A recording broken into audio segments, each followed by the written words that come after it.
Según la Real Academia de la Lengua Española, la comunicación es la transmisión de señales mediante un código común al emisor y al receptor. Es un conjunto de procedimientos que permite transmitir mensajes cognitivos o afectivos de forma consciente o inconsciente. Es la interacción lingüística o escrita entre seres que hablan el mismo idioma. La comunicación científica. Esta comunicación es la transmisión de ideas, pensamientos, emociones explicadas a través del conocimiento, de la investigación y de la experimentación, y de los descubrimientos. Esta comunicación es más profunda y comprobable. La comunicación científica utiliza un lenguaje técnico acorde con el tema que se está tratando. La comunicación oral es el medio por el cual el ser humano transmite necesidades múltiples, utilizando una misma lengua, produciendo el habla para interactuar con los entes sociales. Es temporal, por ser así, en el circuito de la comunicación se puede detectar a tiempo los errores y corregirlos si es necesario. La comunicación oral, cuando se emplean elementos, puede ser utilizado movimientos corporales, gestuales o inclusive la observación de imágenes o la transmisión de la tecnología contemporánea dentro de una conferencia, discurso o conversación para dar mayor comprensión del tema tratado. En el habla se le da la retroalimentación inmediata y se logra obtener conclusiones afirmativas o negativas de la conversación entre seres que se comprenden la lengua. Dentro de la comunicación escrita existe un emisor, que es el escritor, que emite mediante el uso de palabras de un mensaje o información, y el receptor, que es el lector, que capta la manera o lugar de las palabras, oraciones, frases que escribe el emisor. El escritor de un texto se manifiesta con la creatividad al momento de realizar una obra literaria. Características. Debe manifestarse en textos organizados, coherentes, bien redactados, capaces de transmitir correctamente la información. El texto siempre tiene que ser verificable, claro, lógico, siempre que el mensaje provenga de fuentes confiables. Gracias.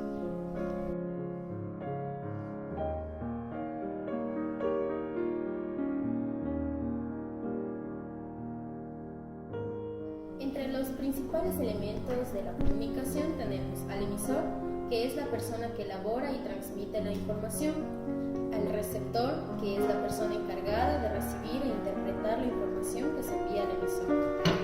El mensaje es el contenido que lo transmite el emisor al receptor. El código es un conjunto de signos que se relacionan entre sí, siendo influenciados por reglas ortográficas, como por ejemplo el idioma castellano, el idioma italiano, el portugués, etc.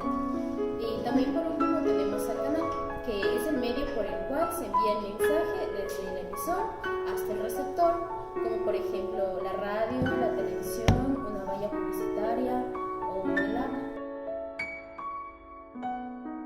La comunicación, además de contar con sus elementos principales, que son emisor, receptor, canal, mensaje y código, también cuenta con un par de elementos secundarios, los cuales son el ruido y la retroalimentación.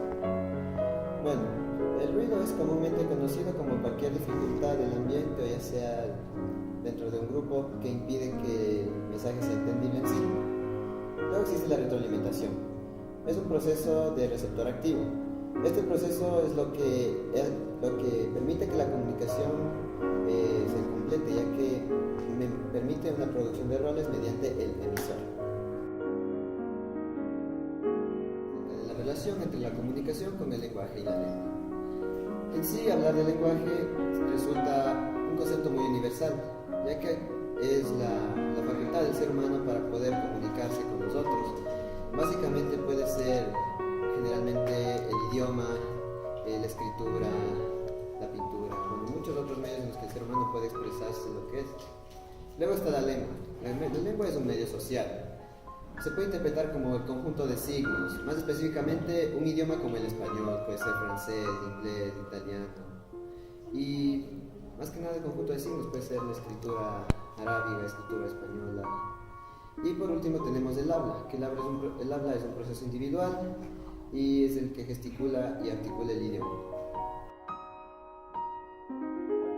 Lo que es la lengua y el lenguaje, para entender una mejor diferencia entre los dos, se puede decir que la lengua en sí es un sistema de comunicación verbal o escrito dotado de convenciones y reglas gramaticales. empleado por las comunidades humanas con fines comunicativos. Usualmente es basado en símbolos sonoros, pero también puede estar constituido únicamente por signos gráficos. Como tal, la palabra proviene del latín lingua. La lengua es el objeto de estudio acerca de la ciencia lingüística, que es la disciplina encargada de estudiar, analizar y teorizar el conjunto de reglas y principios que interactúan en el funcionamiento de la lengua considerada como sistema, así como de los procesos comunicativos que tienen lugar gracias a ella. El concepto del lenguaje puede ser entendido como un recurso que hace posible la comunicación. En el caso de los seres humanos, esta herramienta se encuentra extremadamente desarrollada y es mucho más avanzada que en otras especies animales, ya que se trata de un proceso de raíces fisiológicas y psíquicas. El lenguaje, como sabrán muchos de ustedes, les brinda la posibilidad al hombre de seleccionar, citar, coordinar, combinar conceptos de diversa complejidad. No obstante, a todo ello hay que añadir el hecho de que existen muchas maneras de lenguaje. En cuanto a la clasificación que se podría realizar partiendo de la forma de expresarse un hombre o una mujer, podemos decir que existe tanto el lenguaje culto como el grosero, el coloquial o incluso el técnico.